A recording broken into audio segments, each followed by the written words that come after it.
ہم novel start کرتے ہیں حالم، جس کے نیکسٹ ایپیسوڈ ہم سٹارٹ کر رہے ہیں۔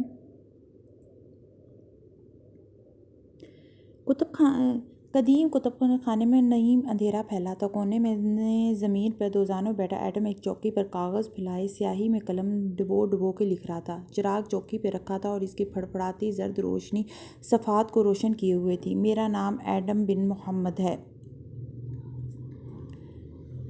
میں ہمیشہ سے ایک مستقبل کے خوف کا شکار رہا ہوں، وہ قدیم جاوید رسم الخط میں لکھ رہا تھا۔ میں اپنے اتوار سوموار کے آنے کے خوف میں ضائع کر دینے والا انسان ہوں۔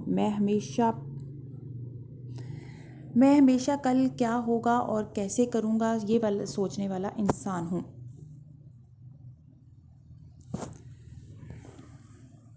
اول خیر کی حویلی کی رسوئی میں کھڑا بوڑھا باورچی سیخوں پہ گوشت کے ٹکڑے پرو رہا تھا اور ساتھ کھڑے فاتح کو سمجھا رہا تھا۔ وہ پہلوؤں پہ ہاتھ رکھے غور سے اس کے ہاتھوں کی حرکت دیکھ رہا تھا۔ مستقبل کے خوف کے ساتھ ناکامی کا خوف بھی ہمیشہ میرے اوپر حاوی رہا ہے۔ میں زندگی کا ہر باب شروع کرنے سے قبل یہ سوچتا ہوں کہ کیا کروں جو ہار سے بچ جاؤں۔ محل کے برآمدے میں اتالیق چند خادموں کے ہمراہ کھڑا تھا اور انگلیوں پہ لمحے شمار کر رہا تھا، جبکہ تالیہ سر پہ سیبوں کا تھال رکھے آہستہ آہستہ چل رہی تھی، سیدھی لکیر میں۔ چند قدم اٹھائے تھے کہ توازن بگڑا، سارے سیب نیچے آ گرے۔ مگر وان فاتح کہتے ہیں کہ زندگی ان پر مہربان ہوتی ہے جو یہ سوچ کے نئے باب شروع کرتے ہیں کہ ہمیں جیتنا کیسے ہے۔ فاتح چولہے پہ چڑھے برتن میں بوتل سے مائع انڈیل رہا تھا۔ آگ نے مائع کو چھوا اور شعلہ سا بھڑکا۔ اس کے ہاتھ کو آگ کی لپٹ نے چھوا اور وہ کرنٹ کھا کے پیچھے ہٹا۔ جلن کا شدید احساس۔ میں ان ساری کتابی باتوں کو مانتا ہوں کہ ہاں، ہمیں ہمیشہ مثبت ہی سوچنا چاہیے وغیرہ وغیرہ، مگر میں ابھی تک یہ نہیں سمجھ سکا کہ مثبت سوچنے کا آغاز کیسے کیا جائے۔ چھوٹی میز کے گرد وہ دونوں بیٹھے تھے۔ درمیان میں بڑے پیالے میں پانی رکھا تھا۔ اتالیق غور سے اسے دیکھ رہا تھا اور وہ بار بار پانی میں ہاتھ مارتی تھی۔ پانی اچھل کے باہر آ گرتا۔ وہ بے بسی سے اس کو دیکھتی اور کندھے اچکاتی۔ اس کا کیا فائدہ استاد؟ میں بھی فاتح صاحب جیسا مثبت آدمی بننا چاہتا ہوں، مگر میں کہاں سے شروع کروں؟ فاتح جلے ہاتھ کے ساتھ گوندے میدے کو بیل رہا تھا۔ روٹی بار بار ٹوٹ جاتی، وہ ضبط کر کے پھر سے شروع کرتا۔ پھر ایک دم اس نے روٹی اکٹھی کر کے مٹھی میں بھینچی اور دیوار پہ دے ماری۔ پھر دونوں ہاتھوں میں سر تھام لیا۔ چند لمحے گزرے اور اس نے گہری سانسیں لے کے خود کو نارمل کیا اور دوبارہ روٹی بیلنا شروع کی۔ اور اب میں یہ سوچ رہا ہوں کہ کیوں نہ پہلے میں اپنے اندر کے منفی پن کو نکالنے کی سیکھ کروں۔ مجھے سب سے پہلے کون سی چیز منفی رد عمل کی طرف دھکیلتی ہے؟ لوگوں کی باتیں غصہ دلاتی ہیں، خوف دلاتی ہیں۔ وہ مسہری پہ بیٹھی تھی، ہاتھ میں ریشمی کپڑا تھا جس پہ سوئی سے وہ کچھ کاٹ رہی تھی۔ اتالیق اس کے کندھے کے پیچھے کھڑا، کمر پہ ہاتھ باندھے جھک کے ٹانکا دیکھ رہا تھا۔ پھر اس نے نفی میں سر ہلایا تو تالیہ نے غصے سے کپڑا گول مول کر کے واپس پھینک دیا۔ اتالیق آگے بڑھا، جھک کے کپڑا اٹھایا اور ادب سے واپس شہزادی کو لا دیا۔ تالیہ نے روحانسی ہو کے اسے دیکھا اور تھام لیا۔ اللہ تعالیٰ فرماتے ہیں کہ انسان جلد باز بنایا گیا ہے، یعنی جلد رد عمل دے دینے والا۔ اس کا مطلب ہے ہم انسانوں کو اپنے اندر فیڈ اس پروگرام کو بدلنا ہوگا۔ ہمیں ذرا سی بات پہ رد عمل دینے سے خود کو روکنا ہوگا۔ وہ رسوئی میں کھڑا تھا اور سامنے ڈھیروں پیالیاں رکھی تھیں۔ وہ چائے دان کو ہوا میں کئی فٹ بلند کیے پیالیوں میں چائے انڈیل رہا تھا۔ قہوے کی دھار سی نیچے آتی اور ایک ایک کپ کو بھرنے لگتی۔ جہاں اس کا ہاتھ ڈھیلا ہوتا اور قہوہ باہر چھلکتا، وہیں ایک ہٹا کٹا پہرے دار زور سے چھڑی اس کی کمر پہ مارتا۔ وہ ضبط سے لمحے بھر کو آنکھیں میچتا، پھر دوبارہ سے گہری سانس لے کے چائے انڈیلتا۔ میں نے یہ سیکھا ہے کہ جب تک میں ہر ایک کی ہر بات کو دل سے لگاتا رہوں گا، تب تک میں اذیت میں رہوں گا۔ کسی دوسرے انسان کو صرف الفاظ سے میرا سکون چھیننے کا اختیار نہیں ہونا چاہیے۔ وہ دگاؤ تکیے کے سہارے بیٹھی تھی اور ہاتھوں میں دستار اٹھا رکھا تھا۔ اس کی مختلف تاروں کو چھیڑتی وہ اسے بجانے کی کوشش کر رہی تھی۔ اتالیق کھڑا افسوس سے نفی میں سر ہلا رہا تھا۔ وہ دانت کچکچا کے مزید تیز انگلیاں تاروں پہ رگڑنے لگی۔ انگلیوں کے پوروں سے خون نکلنے لگا۔ اصل طاقت تو ٹھنڈے رہنے میں ہے۔ اصل طاقتور لوگ وہی ہیں جو لوگوں کی ہر رائے پہ یقین نہیں کر لیتے، بلکہ اکثر باتوں کو درگزر کر جاتے ہیں اور ان کو بیجا نہیں سوچتے۔ وہ دو چولہوں پہ کڑھائیاں رکھی تھیں۔ وہ بیک وقت تیزی سے دونوں ہاتھوں سے ان میں چیزیں الٹ رہا تھا، پھر کڑھائی کے ہینڈل کو پکڑ کے اٹھا کے سبزیوں کو الٹا پلٹا۔ انداز میں مہارت اور چہرے پہ سنجیدگی تھی۔ دور بیٹھے بوڑھے باورچی نے محض نظر اٹھا کے اسے دیکھا اور مسکرا کے جھک کے اپنا کام کرنے لگا۔ اگر دوسروں کے منہ سے نکلے الفاظ ہمیں کنٹرول کرنے لگ جائیں تو اس کا تو یہ مطلب ہوا کہ ہم نے اپنی پوری ذات کا کنٹرول دوسروں کے ہاتھوں میں دے رکھا ہے، نہیں؟ اگر مجھے مثبت انسان بننا ہے تو مجھے پہلے قدم کے طور پر اپنے موڈ کا کنٹرول اپنے ہاتھ میں لینا ہوگا۔ وہ سر پہ ایک ہے کتاب کے اوپر سیب رکھے سفید چاک کی کھینچی لکی لائن پر سیدھ میں چل رہی تھی، لبوں پہ مسکراہٹ تھی، اب پیر نہیں رپٹ رہا تھا، وہ بالکل سیدھی چل رہی تھی۔ میں بطور انسان کے اکیلا اس دنیا میں آیا تھا اور اکیلا ہی جاؤں گا۔ میرے دوست اور میرے گھر والے بھی میری ہر وقت میری پسند کی بات نہیں کہہ سکتے۔ میں دن میں بہت دفعہ بہت سی باتوں پہ دکھی ہوں گا، اور اس دکھ سے بچنے کے لیے مجھے کیا کرنا چاہیے؟ اول خیر کی طویل ڈائننگ ٹیبل سجی تھی، اوپر فانوس جل رہا تھا، سربراہی کرسی پہ اول خیر بیٹھا کھانا کھا رہا تھا۔ دائیں ہاتھ کھڑا غلام چائے دان سے اس کی ننھی پیالی میں صورت سے قہوہ انڈیل رہا تھا، دھار برابر تھی، ایک قطرہ بھی باہر نہیں چھلکا تھا۔ مثبت سوچ، مجھے یہ مثبت سوچ رکھنی ہے کہ جو بری بات یہ شخص میرے بارے میں منہ سے نکال رہا ہے یہ اس کی رائے ہے، اور جیسے اس کی زندگی کے بارے میں بہت سی دوسری آراء غلط ہو سکتی ہیں ویسے ہی یہ بھی غلط ہے۔ تالیہ اور عطالیق لکڑی کی میز کے دونوں سروں پر بیٹھے تھے۔ اس نے زور سے پانی کے پیالے پہ ہاتھ مارا، پانی چھلکا۔ عطالیق نے دوبارہ کرنے کو کہا، اس نے دوبارہ سیدھا ہاتھ مارا، مگر عطالیق نے جلدی سے پیالہ ہٹا لیا۔ اس کا ہاتھ میز پہ پوری قوت سے لگا، لکڑی کی میز تڑاک سے 3 ٹکڑوں میں بٹ گئی۔ تالیہ کی آنکھیں حیرت اور استعجاب سے پھیل گئیں۔ اور کسی کی غلط آراء کے پیچھے صرف بیوقوف لوگ اپنا موڈ خراب کرتے ہیں۔ اس کے سامنے ٹیپسٹری رکھی تھی اور وہ کھڑے کھڑے اس پہ مہارت سے سوئی سے ٹانکے کاڑے جا رہی تھی۔ ایک پورٹریٹ سا نقش ہو رہا تھا۔ وہ مسکرا کے رفتار تیز کیے گئی۔ میں یہ نہیں کہتا کہ کس طرح مجھے وان فاتح کی طرح ہمیشہ جیت کا سوچنا ہے یا مستقبل کے خوف سے نکل آنا ہے، میں واقعی نہیں جانتا، مگر میرے خیال میں زندگی کو جتنا اب تک میں سمجھا ہوں، اگر میں مثبت انسان بننا چاہتا ہوں تو مجھے سب سے پہلے اپنے موڈ، اپنی مسکراہٹوں، اپنے آنسوؤں کا اختیار دوسروں کی زبانوں سے واپس لینا ہوگا۔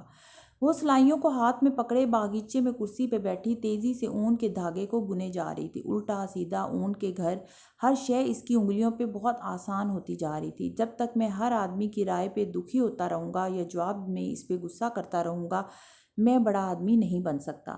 وہ چمٹے کی مدد سے بھنی ہوئی بوٹیاں اٹھا اٹھا کے تشتری میں رکھ رہا تھا۔ سارے باورچی خانے میں باربیکیو کا دھواں اور مہک پھیلی تھی۔ باورچی نے کلیجی کے ایک ٹکڑے منہ میں رکھا تو اس کے تاثرات خوشگوار ہو گئے، لیکن پھر چہرہ سنجیدہ بنائے آگے بڑھ گیا۔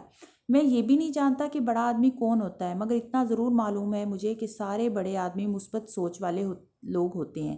ہاں، یہ ایک بات مجھے اچھے سے معلوم ہو گئی ہے۔ عطالیق کتاب اٹھائے اس سے کچھ پوچھ رہا تھا، اور وہ سامنے کرسی پہ مؤدب بیٹھی کتاب کو دیکھے بغیر مسکرا کے لفظ بہ لفظ سب سنائے جا رہی تھی۔ انسان کو چھوٹا اس کی سوچ بناتی ہے، بڑی سوچ اچھی سوچ سے اسے آزاد کرتی ہے۔ وہ چھرا ہاتھ میں لیے لکڑی کے تختے پر کٹ کٹ سرخ ہری سبزیاں کاٹ رہا تھا۔ اگر میں اپنی سوچ کو آزاد کرنا سیکھ جاؤں اور میں ہر قسم کے خوف سے خود کو نکال لوں تو میں اتنا ہی ٹھنڈا اور آزاد انسان بن جاؤں گا جتنا فاتح صاحب ہیں، جتنے سارے بڑے لوگ ہوتے ہیں۔ ہاں، میں ابھی سارے گر نہیں سیکھ پایا، لیکن تھوڑی بہت زندگی کی حقیقت مجھے معلوم ہونے لگی ہے۔ تالیہ تیر کمان کو تانے فضا میں نشانہ باندھے زور سے کمان کھینچ رہی تھی۔ تیر فضا میں اڑتا ہوا سیدھا ایک پرندے کے اندر پیوست ہو گیا۔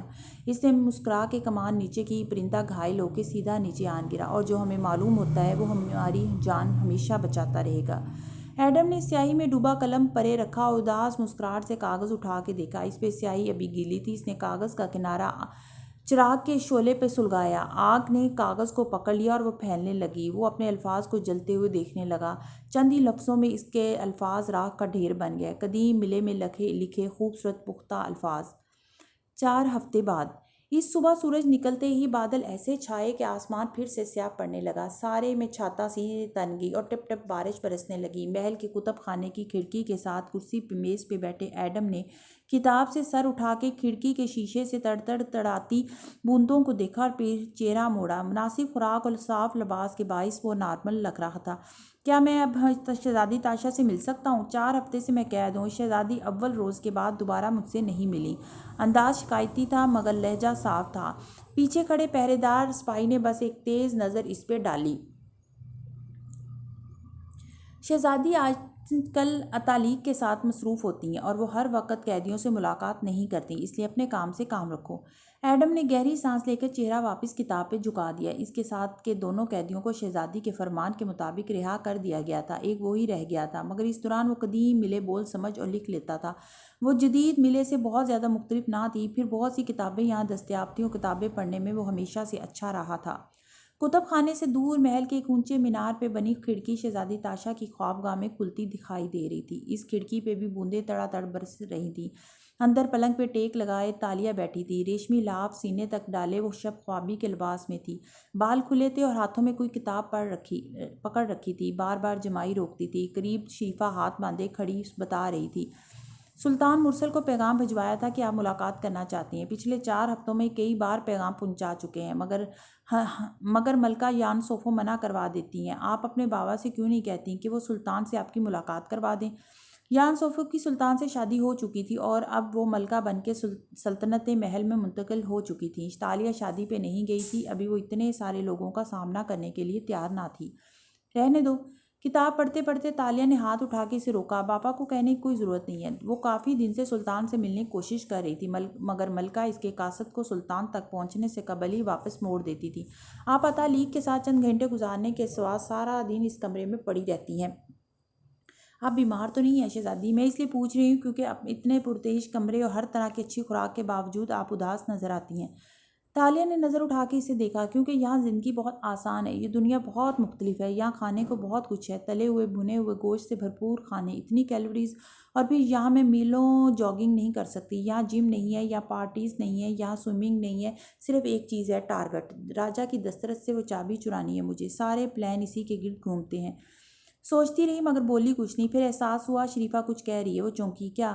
آپ کو اول خیر کی حویلی میں دلچسپی تھی نا شہزادی؟ آج شام اول خیر نے راجہ مراد کو اپنے ہاں دعوت پہ مدعو کیا ہے، سلطان مرسل اور ملکہ بھی وہاں ہوں گے۔ اچھا، واقعی؟ وہ کتاب پرے پھینکے ایک دم سیدھی ہوئی۔ کھانے کی دعوت ہے، جانے کھانا کون بنا رہا ہوگا؟ دل اس خیال پہ زور سے دھڑکا، چہرہ تمتما اٹھا۔ تم میرا بہترین لباس اور زیور تیار کرو۔ آپ بھی جائیں گی دعوت میں؟ تاشا کو کوئی روک کے دکھا سکتا ہے کیا؟ وہ شریفہ کو دیکھ کے مسکرائی تھی۔ اول خیر کی حویلی کے احاطے میں بنی جیل شام ڈھلتے ہی بھرنے لگی تھی، قیدی غلاموں کو واپس لا کے اس میں بھرا جا رہا تھا۔ سارے دن کی مشقت کے بعد تھکے ہارے قیدی اندر آ کے نڈھال سے ادھر ادھر لڑکنے لگے۔ ایسے میں صرف وہی غلام باہر تھے جو احاطے کے دوسرے کاموں پہ مامور تھے یا جن کو حویلی کے اندر خدمت پہ رکھ لیا گیا تھا، جیسے فاتح رامزل جو باورچی خانے میں کام کر رہا تھا۔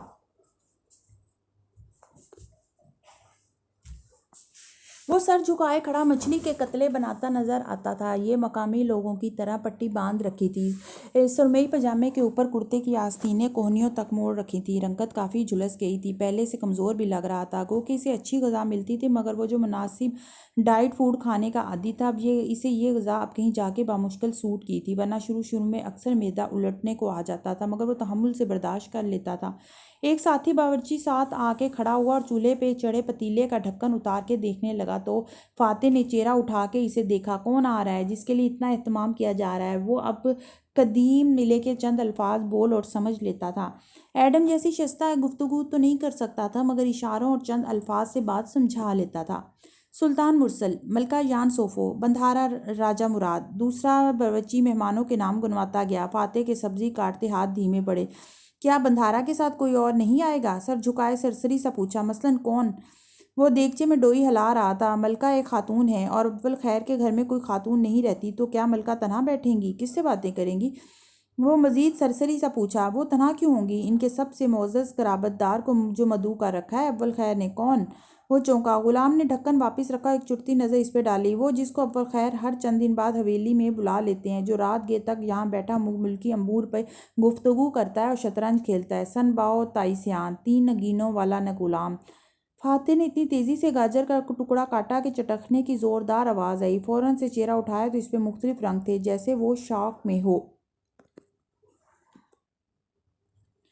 سن باؤ، 3 خزانے، تائیسیان غلام؟ باورچی کو دیکھ کے دہرایا۔ یعنی چینی بادشاہ کا تائیسیان غلام، جو ملکہ یان سوفو کے ساتھ چین سے آیا تھا۔ کیا نام ہے اس کا؟ وانگ لی۔ مگر تم کیوں پوچھ رہے ہو؟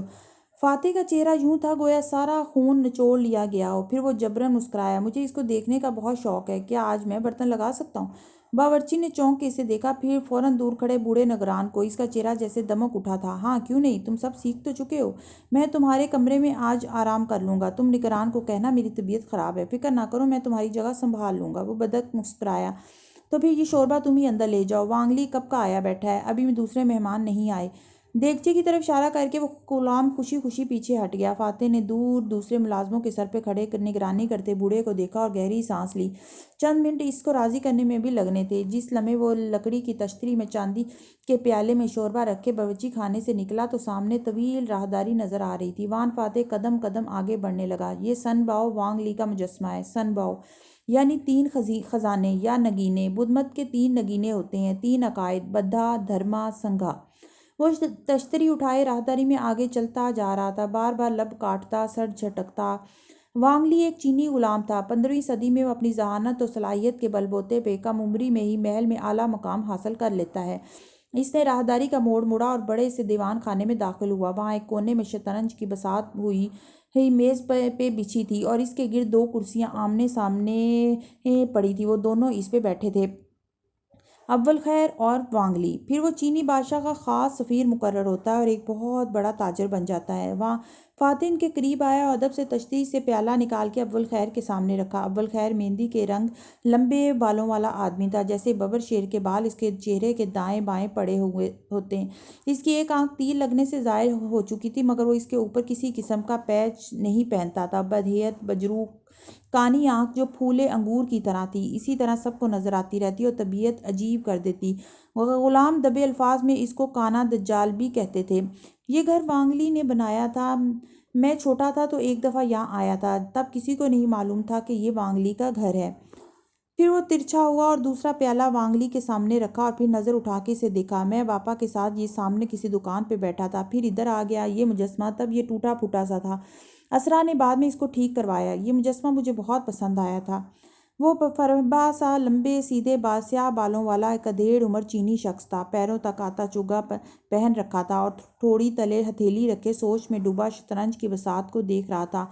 سارے بال پتلی پتلی مینڈیوں میں بندھے تھے، سر پہ چینی طرز کی ٹوپی تھی، پھولے گال اور چھوٹی آنکھیں اور چہرے کی وہ سادگی، ہو بہو مجسمے سا۔ عجیب کشش تھی اس مجسمے میں، اب بھی ہے، مانوسیت، اپنائیت، جیسے کوئی دوست ہوتا ہے نا؟ وانگ لی نے یکدم نظر اٹھا کے اس غلام کو دیکھا اور ہلکا سا مسکرایا، پھر شوربے کا پیالہ اپنے آگے کرتے ہوئے دوبارہ توجہ شطرنج کی طرف مبذول کر لی۔ تمہاری چال کا توڑ سوچ رہا ہوں اول خیر، کیوں نہ یہ پینے تک ہم کھیل کو روک دیں؟ شوربے کو چمچ میں بھرتے ہوئے بولا تھا، انداز میں خوش مزاجی اور زندہ دلی تھی، جیسے وہ بات بے بات ہنس دینے کا عادی ہو۔ کس نے بنایا تھا یہ مجسمہ؟ میری چال کا توڑ کرنا اتنا آسان نہیں ہے وانگ لی، میں وہاں سے آتا ہوں جہاں سے دوسروں کے فرشتوں کو خبر بھی نہیں ہوتی۔ وان فاتح خالی تشتری اٹھائے پلٹ گیا، اب وہ قدم قدم آگے بڑھ رہا تھا۔ کس نے بنایا تھا یہ مجسمہ؟ سکندر نے اس کو روک کے پوچھا تھا۔ شہزادی تاشا نے، اس نے جواب دیا تھا۔ وہ اب واپس راہداری میں جا رہا تھا، باورچی خانہ چند گز کے فاصلے پہ تھا۔ پھر تاشا کا کیا ہوا؟ معلوم نہیں، کہتے ہیں کہ اس کی کہانی کا انجام دکھی تھا، مگر وہ اکثر سن باؤ کے گھر آیا کرتی تھی، اسی نے یہ مجسمہ بنایا تھا۔ کہتے ہیں سن باؤ سے اس کی دوستی تھی یا معلوم نہیں کیا تھا جو وہ اس گھر میں اکثر آتی تھی۔ باورچی خانے میں واپس آ کے وان فاتح نے تشتری میز پر رکھی اور سر دونوں ہاتھوں میں گرا دیا۔ وقت بھی کیا عجیب چیز ہے، اس کے بارے میں کوئی اندازہ نہیں لگایا جا سکتا، یہ کب کسی کو کہاں لے جائے، کیا سے کیا بنا دے۔ شام مزید گہری ہوئی اور مغرب اتر آئی، تو رات کے کھانے کا وقت ہو چلا۔ ملاقہ میں لوگ سر شام ہی کھانا کھا کے سو جاتے تھے، پھر علیل صبح فجر کی پہلی اذان کے ساتھ اٹھتے اور کاموں میں جت جاتے۔ اول خیر کے دیوان خانے میں آدھا درجن فانوس جگمگا رہے تھے۔ طویل ڈائننگ ٹیبل پہ جگہ جگہ کینڈل برا رکھے تھے، جن میں لمبی کھڑی موم بتیاں سارے کو روشن کر رہی تھیں۔ خوبصورت دیوان خانے میں وہ زرد روشنی خوابناک سا ماحول بنائے ہوئے تھی۔ سربراہی کرسی پہ سلطان مرسل بیٹھا تھا، جو بہت مرغوبیت سے بھنے ہرن کا گوشت کھا رہا تھا۔ سر پہ قیمتی پتھروں سے مزین ٹوپی اور نیچے سرخ زرتار چوگا پہنا تھا۔ وہ بامشکل 24-25 برس کا خوش شکل اور لاابالی سا نوجوان لگتا تھا۔ لمبے بال چوٹی میں بندھے تھے۔ اس کے دائیں ہاتھ ملکہ یان صوفہ بیٹھی تھیں۔ لاپرواہ شوہر کی نسبت وہ سلجھے ہوئے انداز میں کھانا تناول کر رہی تھیں اور بار بار چھوٹی آنکھوں سے اطراف کا جائزہ بھی لیتی تھیں۔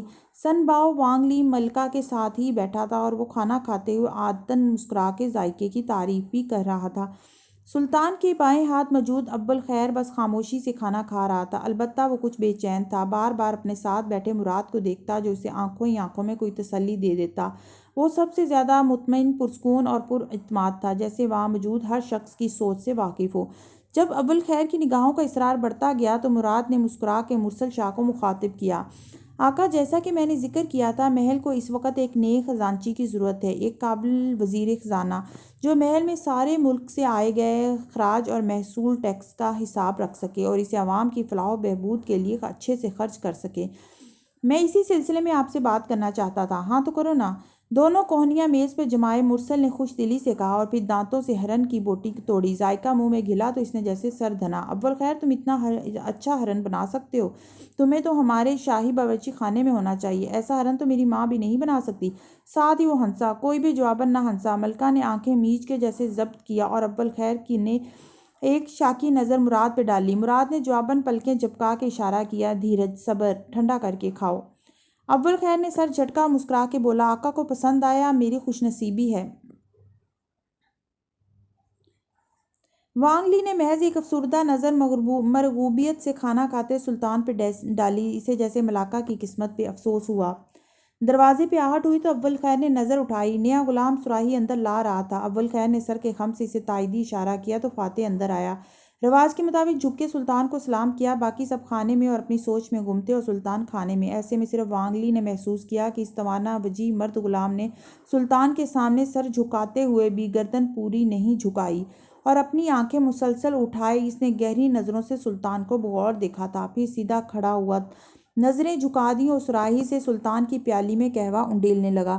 وانگ لی یوں ہی اس کو دیکھنے لگا۔ قہوے کی دھار پیالی میں گر رہی تھی۔ فاتح کی نظریں جھکی تھیں۔ ایک دم اس نے نظریں اٹھائیں اور وانگ لی کو دیکھا۔ دونوں کی نظریں ملیں۔ غلاموں کی نظروں میں ایسی چمک تھی، ایسا ٹھنڈا آدمی لگا تھا وہ اس کو کہ وانگ لی نظر نہ جھکا سکا۔ پھر فاتح نے نظریں جھکا دیں اور اپنا کام کرنے لگا۔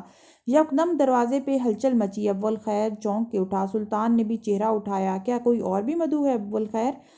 مرسل شاہ کے چہرے کے زاویے بگڑے۔ باہر سے تیزی سے خادم اندر داخل ہوا اور ہاتھ باندھ کے سر جھکا کے اطلاع دی، شہزادی تاشا بنت مراد تشریف لائی ہیں۔ میز پر بیٹھے سب افراد چونکے تھے اور سر جھکائے قہوہ انڈیلتا فاتح ہلکا سا مسکرا دیا۔ وہ یقیناً پارٹیز کو مس کرتی ہے۔ اول خیر نے فوراً اسباب میں سر کو جنبش دی۔ پہرے داروں نے دیوان خانے کے دروازے کھولے۔ چوکھٹ پہ وہ کھڑی تھی۔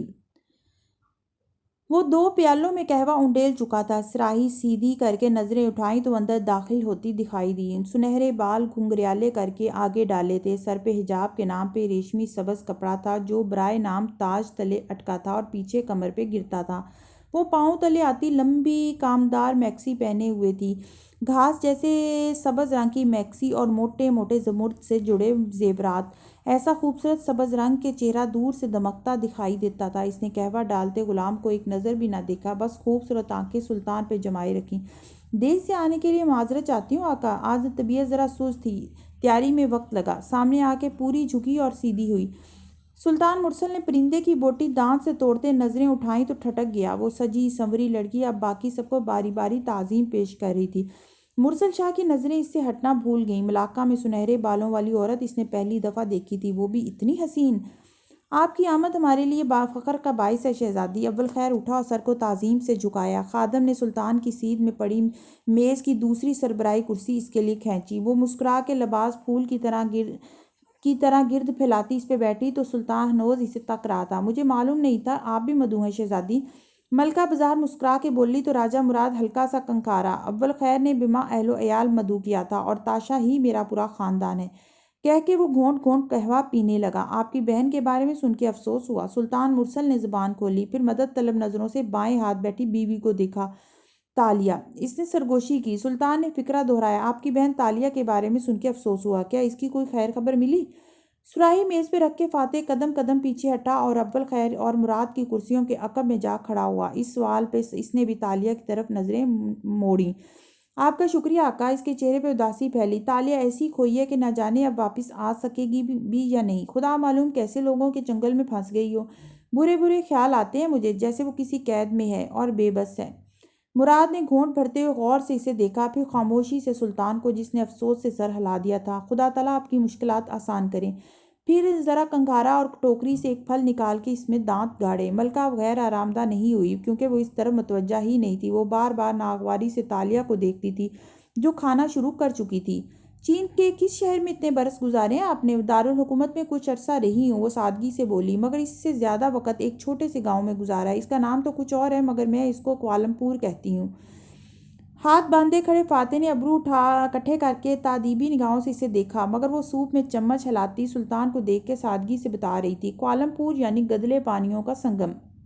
واہ، اور کیسا تھا آپ کا کوالمپور؟ وہ پھل کا ٹکڑا چباتے ہوئے محظوظ سا اسے دیکھ رہا تھا۔ تالیہ نے ایک نظر چھت اور اطراف میں ڈالی۔ اس دنیا سے بہت مختلف ایک ترقی یافتہ خوبصورت شہر، جہاں ہر قسم کا عیش میسر تھا، مگر لوگ خالص نہیں تھے، وہ لالچ اور طاقت کی ہوس کا شکار تھے۔ وہاں کچھ لوگ بھیس بدل کر دوسروں کی قیمتی چیزیں چرا لیتے تھے، رات کی تاریکی میں نقب لگا لیتے تھے،